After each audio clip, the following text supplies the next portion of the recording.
The first thing I did after my rebirth was to dump my devoted boyfriend and immediately accept the pursuit of the obsessive guy. Why? Because in my previous life, my best friend Emma had bound an app that could transfer all my boyfriend's love for me to herself. The 999 golden roses he prepared for me ended up in her arms. The hotel he bought for me was registered under her name. His gaze towards me changed from passionate to cold and distant, yet when he turned to look at her, it was filled with the tenderness I once knew so well. When I cried and asked him why he had changed, he looked at me with disgust. We broke up long ago. Stop harassing my girlfriend. On my birthday, Emma livestreamed, showing off the entire amusement park my ex-boyfriend had rented for her, with fireworks blazing behind her. As for me, they joined forces to send me to a mental hospital. They said I was a madwoman who couldn't accept rejection. I died in despair amidst endless electroshock therapy and drug injections. When I opened my eyes again, I was reborn. This time, I didn't invest an ounce of true feelings in my ex-boyfriend. Instead, I played along with the obsessive guy's pursuit. When Emma opened the app again to absorb all of the obsessive guy's overwhelming love, I smiled. I wanted to see if she could handle it. Lily, I love you. The deafening confession, accompanied by the screams of the crowd around us, yanked me back to reality. My boyfriend, Lucas, was holding a bouquet of golden roses, professing his love to me. Cheers erupted from all sides. Say yes. Say yes. I was momentarily dazed before realizing I had been reborn. I had returned to the day when Lucas was about to publicly declare his love for me in front of the entire school with 999 roses. In my previous life, I had waited here, full of anticipation, for him to approach me. But just when he was one step away from me, he suddenly turned and handed that bouquet to my best friend, Emma, who was standing behind me. I could never forget that moment. The love in Lucas's eyes that was originally meant for me extinguished in an instant, only to reignite when he turned towards Emma. Later, I learned that Emma had an app on her phone that could steal love. It was her, like a thief, who stole Lucas's love for me. And now, history seemed to be repeating itself. I could even sense Emma behind me, quietly raising her phone, ready to use her old trick again. The cheering around us grew louder, and Lucas's smile became more radiant. I beat him to the punch, saying in an extremely calm tone, "Lucas, let's break up."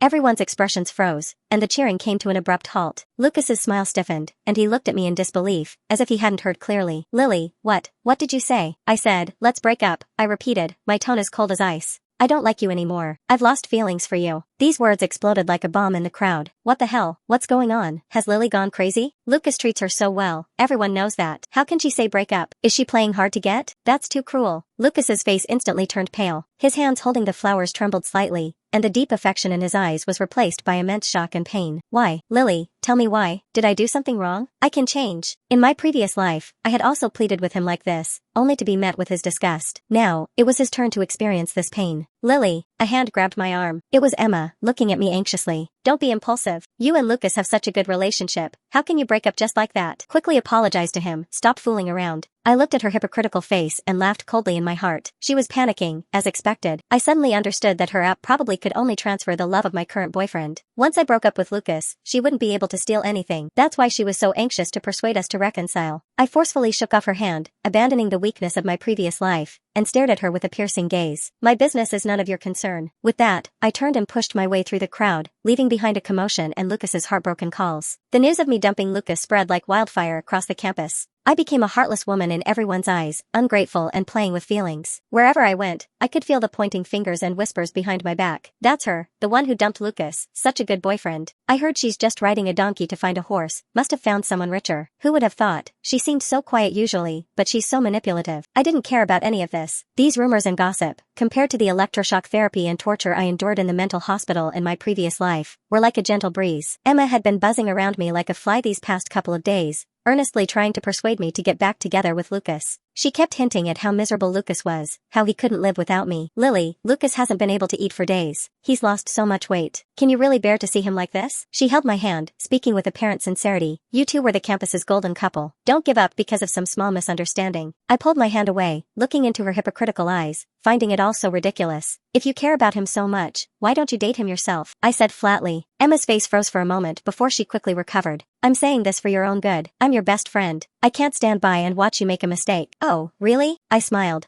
"Then I should thank you for your kind intentions." I ignored her and walked straight towards the campus basketball court. On the court, one figure stood out. He was tall, with skin so pale it was almost sickly. His eyes were startlingly black, with a beauty mark under them that gave him an otherworldly allure. He wasn't playing basketball, just leaning lazily against the hoop. Within a 3-meter radius around him, there was no one else. This was Ethan, from a prestigious family background, but with a volatile temperament and unpredictable mood swings. He was the epitome of a Yandere. In my previous life, I had heard about his exploits. A girl who had dated him for less than a month was forced to transfer schools. I took a deep breath, walked across the court, and stood in front of Ethan. He seemed to sense someone's presence and lazily lifted his eyelids. Those pitch-black eyes fell on me, carrying a hint of scrutiny and impatience. "What do you want?" His voice was as cold and indifferent as his person. I looked straight into his eyes and said word by word, "I've broken up with Lucas. Now I'm agreeing to be your girlfriend." As soon as I finished speaking, Ethan was stunned. He slowly straightened up, looking down at me with a playful smile tugging at his lips. "Didn't you say you were deeply in love with Lucas when I pursued you before? What, now you're willing to break up with him?" Ethan's words suddenly reminded me of the time I had spent with Lucas over the past few years. Back then, we were very much in love, but that was before Emma transferred Lucas's love away. I tried to keep my voice as calm as possible. "Not interested? If not, forget it." I was about to turn and leave when he suddenly chuckled softly. "Of course I'm interested." As soon as he finished speaking, Ethan's lips came crashing down on mine. The news of me getting together with Ethan spread even faster and wider than when I had dumped Lucas. The entire school was in an uproar. "Oh my God, has Lily lost her mind? Dumping Lucas to go after Ethan? Does she think Ethan is as good-natured as Lucas? Just wait, she'll be a wreck within 3 days. I bet a week before she comes running back to Lucas, crying for reconciliation." I became the laughingstock of the entire school, with everyone waiting to see how this drama would unfold. Lucas, whom I had ruthlessly dumped, finally couldn't take it anymore when he heard the news. He burst into my classroom, his eyes bloodshot, and confronted me in front of everyone. "Lily, what the hell are you trying to do?" He pointed at me, his voice filled with the anger of betrayal. "You broke up with me just to be with him? Why are you torturing yourself like this?" Before I could respond, Emma immediately stepped forward, putting on an act of deep concern. "Lucas, calm down." She held Lucas back but turned to scold me. "Lily, how could you be so foolish? Throwing away someone as good as Lucas, and for what? To go after someone like Ethan? What's he worth that makes you do this? As your best friend, no matter how much you hate me, I have to knock some sense into you." She stood on her moral high ground, speaking righteously, as if she truly had my best interests at heart. The classmates around us chimed in. "That's right, Lily. Emma's right. You should break up with Ethan right away. Lucas treats you so well. Don't be stupid." I looked at this farce unfolding before me and found it laughable. "Lucas, you're already in the past. Why can't I start a new life?" I then turned to Emma, my eyes full of mockery. "And you, Emma, do you live by the sea? Why are you so concerned with everyone's business?" Emma's face turned pale instantly, probably not expecting me to publicly embarrass her like this. Lucas was so angry he was shaking all over,